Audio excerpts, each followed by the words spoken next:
All right, it's Jay here again. Talking about the hot water heater, trying to drain it to get it ready for winterizing on this 2011 Keystone Springdale RV. So at the kitchen, here's obviously the stove.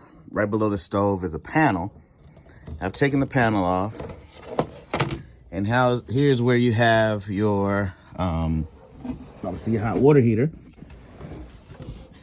And with the hot water heater, it says that you have your hot, your cold, and what you're trying to do is bypass your hot water heater. So when you fill your RV up with the actual fluid, RV fluid, winterizing RV fluid, antifreeze, you don't have to worry about it obviously going into your unit.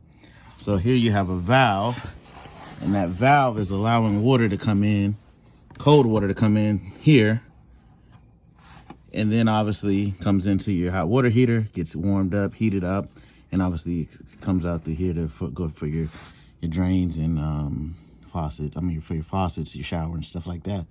So what I'm gonna do is I'm gonna actually turn this upward.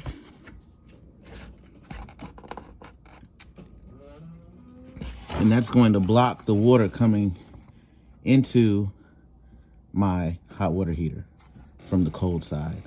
So it won't come into the cold side. So then obviously it won't go into the hot water heater. It won't get hot.